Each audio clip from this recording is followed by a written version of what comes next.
The day is finally here.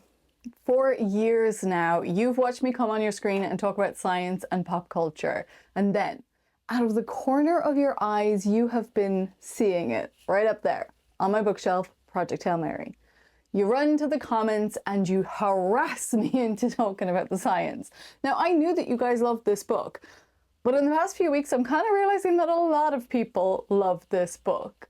And we've been waiting for the movie to come out for a few years now. And while you guys have asked me time and again to cover the science, I kind of kept putting it off because I was like, I'm just going to wait for the movie. I don't know why I did that. Now, I was incredibly lucky and privileged to get to see an early screening of it a few weeks ago, which did make prepping this a lot easier. And I gotta say, my nerds, it was an absolute freaking joy. Like, Ryan Gosling is the perfect Ryland Grace. The characterization of Rocky by James Ortiz is everything you could hope for. And Sandra Hüller-Stratt, absolute freaking perfection. But not just that, like the sound, the visuals, everything about the experience, it makes it a classic science fiction movie. Now, something that I have been thinking a lot about since I saw it is how different it is as a movie experience from watching The Martian. And I think that those of us that have read the books might have been expecting for like the two movies to be the same, because, you know, they're written by the same dude. But this is what's incredible about adaptations, because different filmmakers can take the material and give you an entirely different experience. And this movie, admittedly, it is less focused on the science. Like, it's there, don't get me wrong. It's just that it's not Grace, like, overly explaining every single bit of what he's doing along the way. That's the way that the book is written, because that's like Andy Weir's writing style, but it's not what the story at the heart of it is. Like, The Martian was very much a story about the science and the survival of Watney. Project Hail Mary is very much a story about communication and survival that depends on the relationship between a man and his alien. We're supposed to emotionally connect with the characters and their stories, and the way that the movie is made lets us do that. Now, science fiction, it's always been about extrapolation, right? You take real ideas and real scientific thinking, and then you use it to explore places that we've not been to, explore what might happen as a result of this. Now, the book written by Andy Weir and now the film adaptation are built out of that kind of scientific thinking, like biology, astrophysics, chemistry, planetary science, evolution, engineering, all of it. But the story isn't really trying to like predict the future or present like this perfectly accurate model of the universe. What it's doing is it's raising like a bunch of fascinating scientific questions. How do we actually learn about the universe beyond Earth? How does life evolve in the first place? And what conditions are needed for intelligence to appear? Now, if life evolved somewhere else entirely, how might it be different from us? And most importantly, if two intelligent species ever did encounter each other, how would they even begin to communicate? So instead of asking whether the science in Project Hail Mary is accurate, I want to use the story to explore those bigger questions. So this is my spoiler-free science review. These topics don't give away anything that happens in the actual plot, but it will help us understand where some of the ideas come from. By understanding the answers to these questions when you read the book or when you watch the movie, you should be able to see how certain plot points develop, and I hope that you will see just how well science is used to tell this story. So let's start with how we see the universe. When I say astronomy, you're probably picturing telescopes pointed at the sky, observing stars, galaxies, nebula, looking deeper into the universe and further back in time. But the thing that actually makes astronomy possible isn't the telescope itself, it's light. Everything that we know about the universe beyond our Earth comes from radiation reaching us from space. Like visible light, radio waves, X-rays, infrared, ultraviolet light, all of it is part of the electromagnetic spectrum. And every object in the universe interacts with that radiation in its own specific way. So stars emit light, planets reflect it, interstellar gas clouds absorb it and then re-emit it. By measuring those signals carefully, we can learn an enormous amount about objects that we will never physically touch. One of the most powerful tools astronomers use is spectroscopy. This is the study of how different materials absorb and emit radiation at specific frequencies. You see, atoms and molecules have very precise energy levels, which means that they leave distinct fingerprints in the light that they interact with. Now, when we observe those fingerprints in the spectrum of a star, we can determine what elements are present in that star's atmosphere. That's how we know that stars contain things like hydrogen and helium, carbon, oxygen, iron, which are all the same elements that we find here on Earth. Now, it's also how we can discover things that we can't see directly. You see, many of the planets that we've discovered orbiting other stars, we've never imaged them at all. We can't take a direct picture of them. Instead, we detect tiny changes in the light coming from the star itself, slight shifts in wavelengths caused by the gravitational pull of an orbiting planet.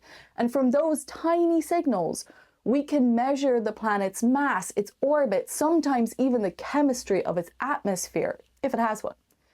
In other words, astronomy isn't really about looking at things, it's about collecting and measuring the signals that reach us and then using physics to interpret them. Spectroscopy is basically what kicks off Project Hail Mary. Scientists detect something strange in the spectrum of our sun, a new spectral line, a very specific frequency of radiation that doesn't match any known material. And this frequency of light is traveling in an arc towards the planet Venus. The wavelength of this light is about 26 nanometers, and they name it the Petrova line, after the scientist who discovers it. Now, this is the spectrum of our sun. So these peaks are all the wavelengths of light that we are used to seeing or like instruments pick up when they look at our star. In the story, way down here towards the end, you have a spike appearing in the plot, meaning that something is emitting or reflecting light of that frequency. And it has to be a lot of something for the signal to be so clear. So spectroscopy is how we discover molecules drifting through interstellar space, how we measure the redshift of distant galaxies and reveal the expansion of the universe. And it's also how we analyze the atmospheres of planets orbiting other stars in the search for possible signs of life. It's one of the most powerful tools that we have for understanding a universe that we can never physically touch.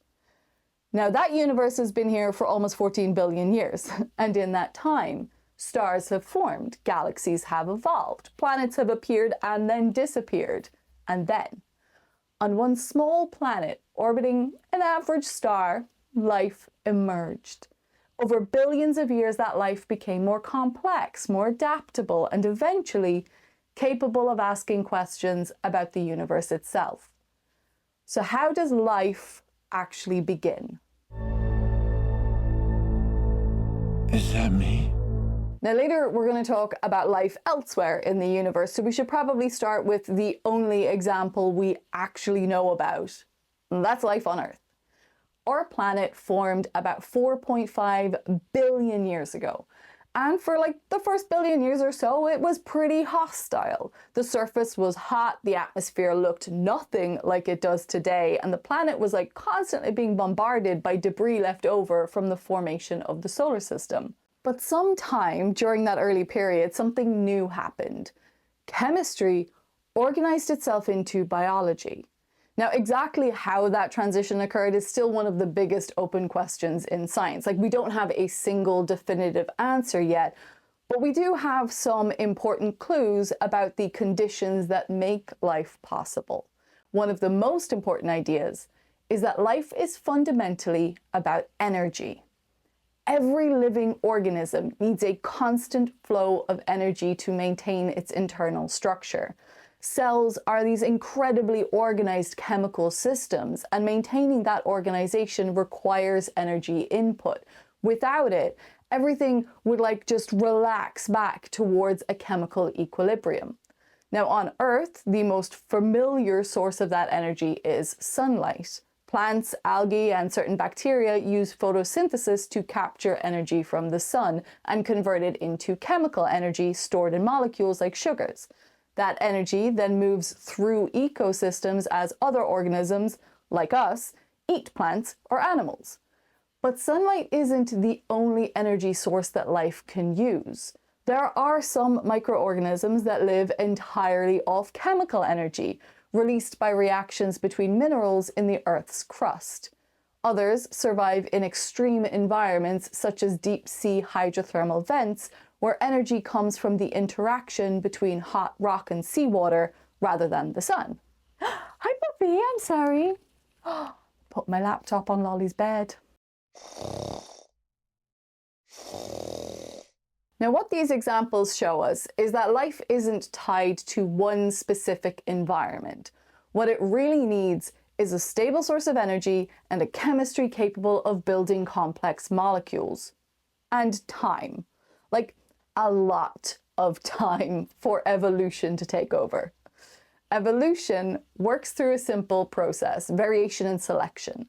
Small genetic changes occur naturally when organisms reproduce. Now, if one of those changes allows an organism to survive or reproduce more successfully in its environment, then that trait becomes more common in future generations. So over millions or billions of years, the process can produce incredible complexity.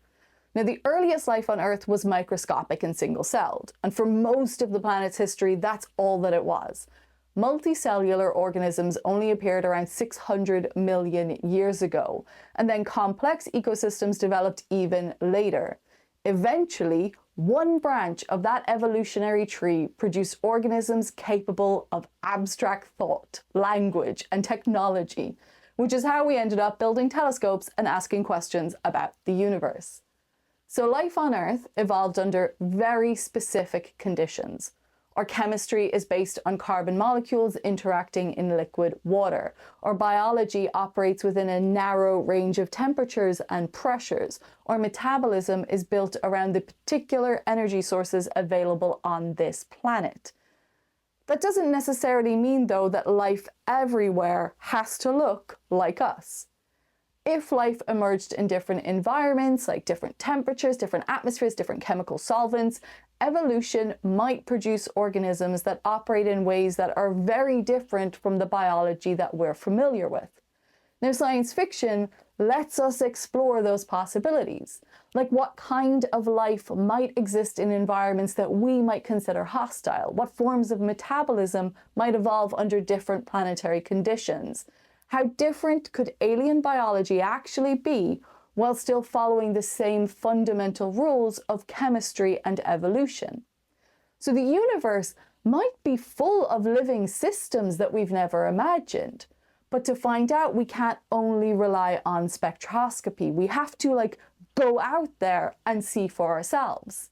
But guys, space is really, really big.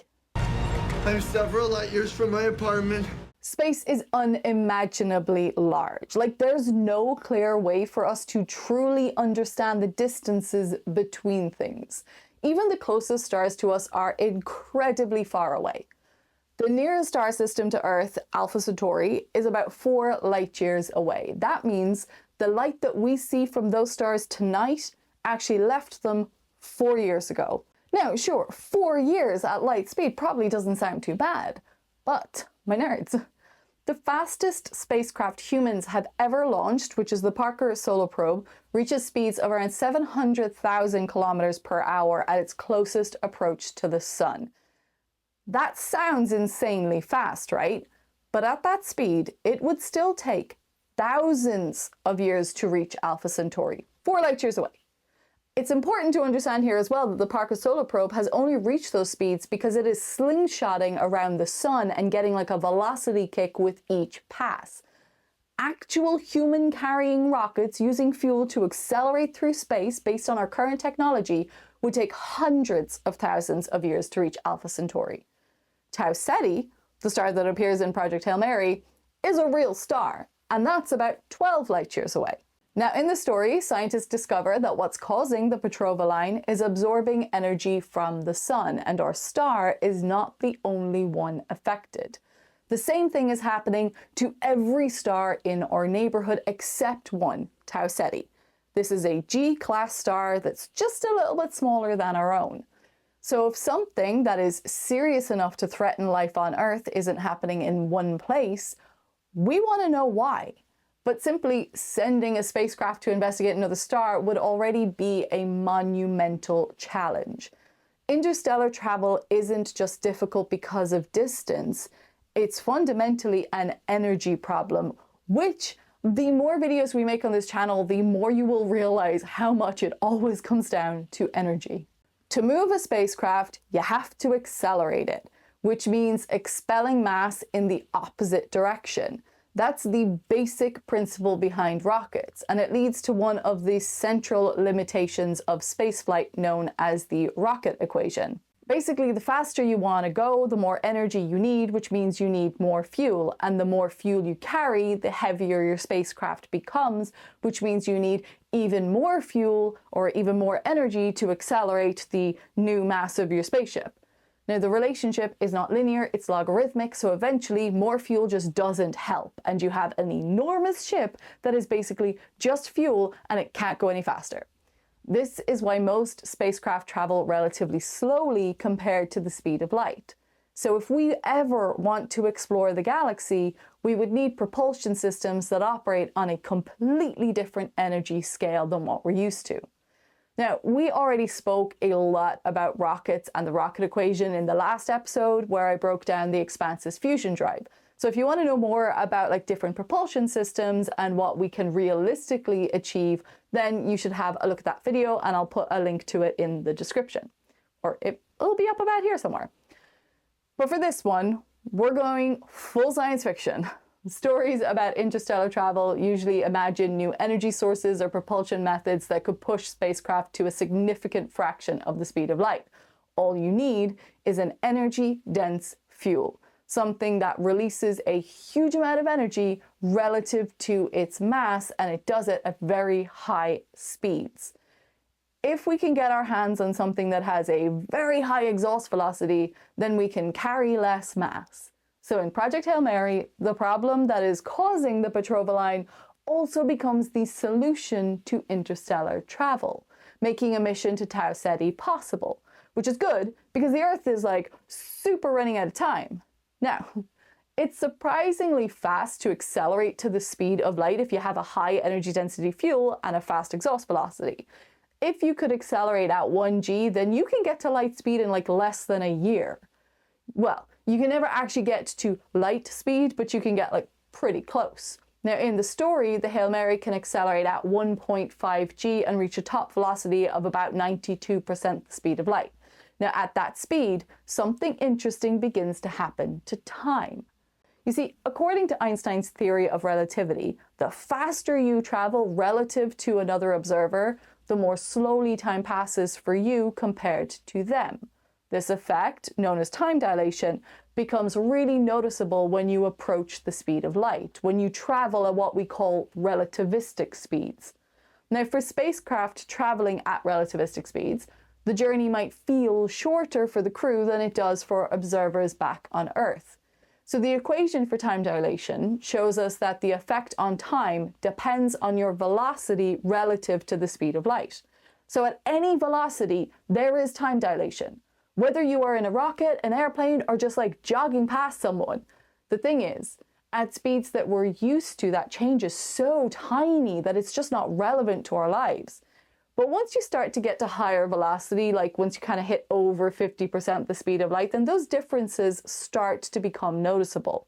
With the Hail Mary traveling at 92% the speed of light, it will reach Tau Ceti 13.1 years after leaving Earth. But for Grace aboard the ship, only 3.9 years will have passed, because time moves slower for Grace than it moves on Earth.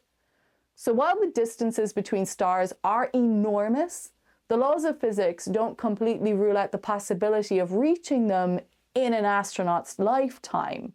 It's just not going to be the same lifetime as what happens on Earth while you're gone. Now, if we ever did send a mission that far from Earth, What if there's something waiting for us when we arrive? Because if life can emerge on one planet and evolve over billions of years, well, there's always the possibility that it might emerge somewhere else too. Oh my God. Now, when most people imagine alien life, we often picture something that looks vaguely familiar. Like from Klingons to Xenomorphs to Ewoks, we end up with bipedal intelligent life that evolves and moves similar to a human. But if life evolves on other planets, there's no reason to assume that it would resemble life on Earth in any way at all. All of the organisms that we know share a common ancestry. Like every living thing on this planet, from bacteria to whales to humans, ultimately descended from the same early forms of life that emerged billions of years ago. That shared history means that we all use the same basic biological machinery. Our cells store information in DNA, our metabolism relies on similar chemical pathways, our biology is built around carbon chemistry operating in liquid water. Now, if life evolved somewhere else entirely, that shared evolutionary history wouldn't exist. The laws of chemistry would still be the same, but the specific biological solutions that evolution arrives at could be very different. Now, astrobiologists spend a lot of time thinking about these possibilities. One of the first questions they ask is what kind of chemical environment might support life in the first place? You see, on Earth, water acts as the solvent that allows complex chemistry to happen inside our cells. Because water is extremely good at dissolving molecules and enabling reactions to take place. But it isn't the only possible solvent. Other liquids, such as ammonia or methane, could potentially support complex chemistry under different temperatures, maybe different pressures. Like a planet with a very dense atmosphere or a much colder surface could support life that operates under completely different chemical conditions. Now, planetary environments themselves could also vary enormously. Like some worlds might have crushing atmospheric pressures far beyond anything that humans could survive. Others might be covered in oceans that are kilometers deep or have surfaces dominated by exotic chemical cycles that we just don't experience on Earth. Life evolving in those environments would adapt to those conditions in the same way that organisms on Earth adapted to our surroundings. But when we talk about alien life, we normally mean something more specific than just biology. We're not talking about single cells or bacteria. We mean intelligent life, and that's a much harder thing to explain. You see, for most of Earth's history, life was microscopic. Single-cell organisms dominated the planet for billions of years before multicellular organisms appeared. Complex animals are a relatively recent development in evolutionary terms, and intelligence, at least the kind that can build technology, is even rarer. If you look at the 24-hour clock of life on our planet, humans evolved 4 seconds ago. You see, something you have to keep in mind here is that evolution doesn't have a goal. It's not pushing organisms towards intelligence as some sort of inevitable end goal, end game outcome. Traits only develop if they provide some advantage in survival or reproduction within a specific environment. For intelligence to evolve, a number of conditions probably have to come together. Firstly, you're going to need a planet that remains stable for extremely long periods of time. So evolution operates over hundreds of millions or billions of years. Now, frequent global catastrophes could easily reset the process before complex life ever has time to develop. Now, secondly, you need a constant and accessible source of energy. Complex organisms require a lot more energy than simple microbial life. Now, on Earth, that energy ultimately comes from the sun and flows through ecosystems as organisms consume plants or other animals. So we tend to imagine life evolving in a fairly similar way elsewhere. The third thing you need is the emergence of complex multicellular organisms capable of specialized tissues and organs. Intelligence requires nervous systems, sensory organs. It needs brains.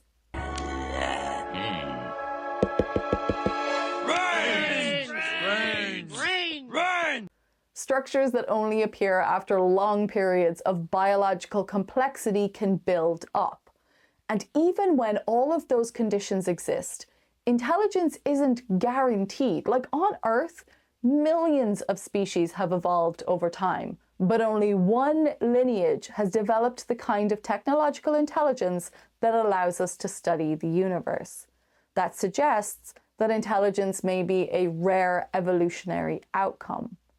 But if it does evolve somewhere else, it would still be shaped by the environment that produces it. Different planets could favor different sensory systems. Some organisms might rely heavily on sound, others on chemical signals, some maybe on electrical or like pressure changes in their surroundings. The way a species perceives its environment will strongly influence how it learns about the universe. And that's one of the most interesting ideas explored in Project Hail Mary. The alien species that we encounter evolved under environmental conditions very different from Earth, and that shapes not just their biology, but also the way they interact with the world. But even if two species evolve on completely different planets under completely different conditions, they would still be trying to understand the same underlying reality, like the same laws of physics, the same chemistry, the same universe. And that shared framework would be the key to communication. I am Rocky. I like. So if there is intelligent life somewhere else out there in the universe, and if two species ever manage to encounter each other, the first challenge wouldn't be like technology or biology, it would be communication. Language is deeply tied to the way a species experiences the world. Human languages evolved around our senses and our environments and the kinds of concepts that mattered to our survival. So we have words for color, sound, movement, objects, relationships. All of them are shared by the way humans perceive reality. An alien species would have evolved under completely different conditions. Their senses might operate differently. Their environment might be unfamiliar to us. Even the concepts that they consider important could be shaped by a completely different evolutionary history. So if we want to make first contact, where would we even begin? Well, scientists have actually been thinking about that problem for decades now. Way back in 1974, astronomers used the Arecibo radio telescope to transmit a message out towards a star cluster about 25,000 light years away. Now, the message wasn't written in any human language. Instead, it was encoded as a sequence of binary numbers representing mathematical relationships, the structure of DNA, and the position of Earth within our solar system. The idea was that any civilization capable of detecting the signal would probably already understand mathematics. You see, mathematics describes relationships that exist independently of culture or biology. The ratio of a circle's circumference to its diameter is the same everywhere in the universe. The properties of prime numbers don't depend on who is studying them, and because of that, mathematics is often considered the closest thing that we have to a universal language. The same logic appears in another famous attempt at interstellar communication, the Voyager Golden Record. When the Voyager spacecraft launched in 1977, each probe carried a gold-plated record containing sounds and images representing life on Earth. Now, instructions for decoding the record were included using simple physical constants, pretty much just allowing a hypothetical alien civilization to reconstruct the information using shared knowledge of physics. The hope behind both of these projects is that two species who evolved independently might still recognize the same fundamental structure in the universe, like through atomic physics, mathematical relationships, the same physical laws. Those shared patterns give us a starting point, especially if we want to communicate with the rock from outer space. So when Grace meets Rocky, he has to figure out how to communicate, and it begins with recognizing that the sounds that the other being is producing aren't random. They have structure. There are repeated patterns and sequences. There's variations in the timing and the pitch. Those are the kinds of features that scientists would look for when trying to identify signals that carry information rather than just random noise. Now, once Grace recognizes that the sounds are structured, he starts analyzing them. Now, in the book, he uses Fourier transforms to break down the sounds into their component frequencies. A Fourier transform is a mathematical technique that allows you to take a complex signal, like a sound wave, and then separate it into the individual frequencies that make it up. This is a very common tool in signal processing. It's used in everything from audio analysis to radio astronomy to image reconstruction. Guys, my entire PhD thesis depends on using Fourier transforms to analyze patterns in modulated light signals and then reconstruct images from that data. So the method the story uses here isn't fictional at all. It's a standard way scientists analyze complex signals. You see, once you can identify the frequencies that are present in a sound and how those frequencies change over time, you can start identifying patterns. And those patterns can then be associated with objects, quantities, or measurements in the surrounding environment.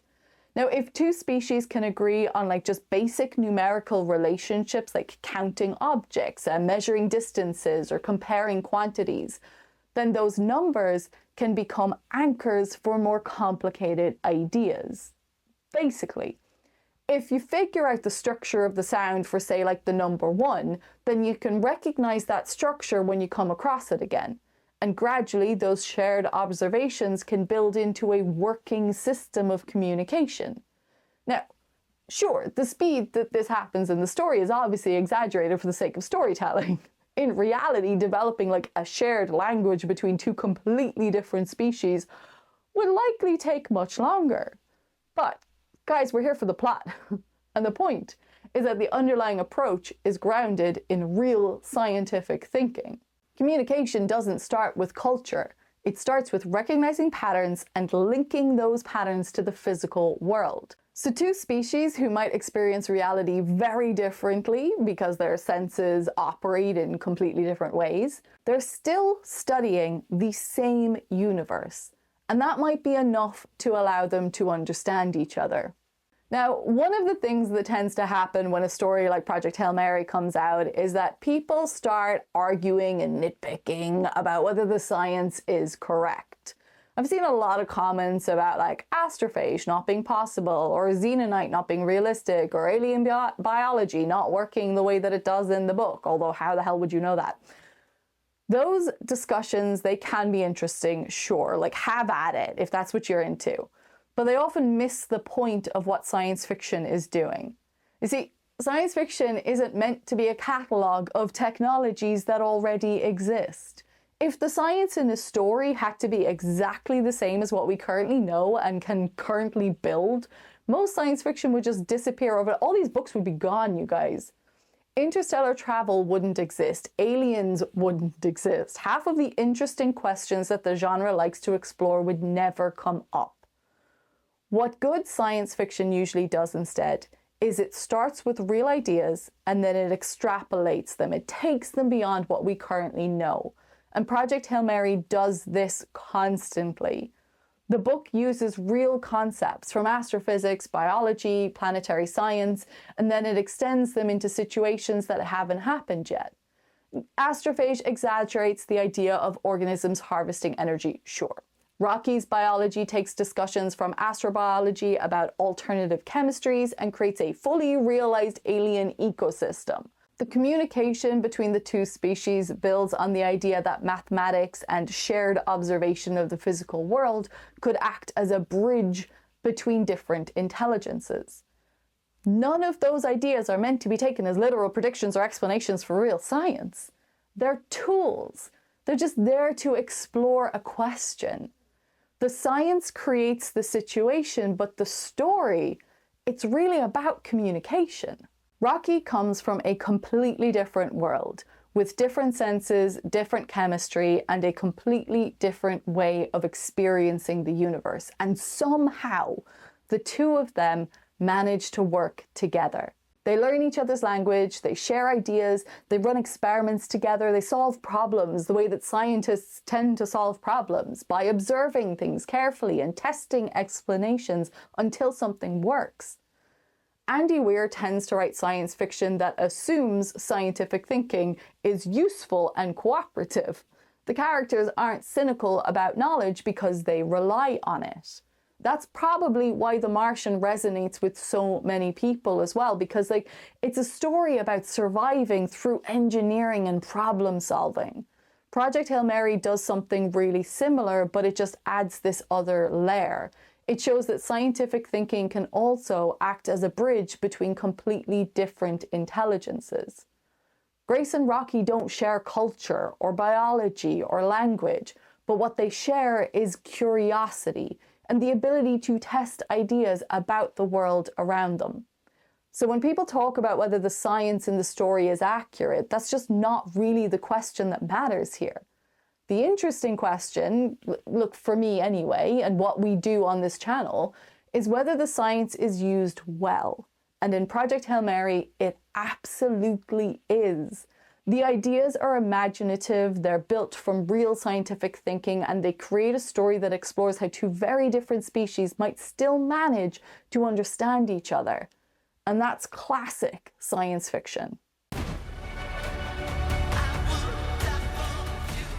That's it for this week. You guys, I've never been so close to releasing an episode when something is actually currently active in culture. When the movie is coming out and I'm like, oh my God, I'm releasing the episode at the same time. What is happening? So I need to know what you think. I mean, look, I know so many of you have already read the book. So what do you think about it? How do you feel about it?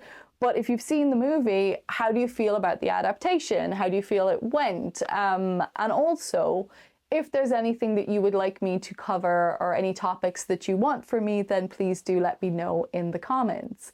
One other thing as well is I have two things that are coming up that I think you guys are going to be into, but something I have decided I'm going to start doing is I'm going to start doing some more review videos, just shorter review things. What I realized is I keep I read something or I watch a show or I see a movie and I bank it and I go oh, it would be really cool to talk about the science of that one day. But I only do these deep dives once a month. And so I'm just losing track of things, or I forget how I felt when I first finished reading something or I first watched something. So I was thinking maybe I could do a few just kind of first reactions to things. And it doesn't have to be new things that are coming out. It'll just be whatever I'm reading or watching at the time. Currently I'm reading a book called Speed of Dark by Elizabeth Moon, which is a really interesting near future sci-fi. So I'll probably do a video about that when I finish it. I've got some thoughts that I have on Monarch. Season 2 as well as back on season 1, but we'll get to that. And there's a few shows that are coming out that I'm planning episodes on and stuff. So yeah, just let me know what you guys think and what more you would like to see. Thanks for watching and stay nerdy. Kiss my bump. No, don't do that.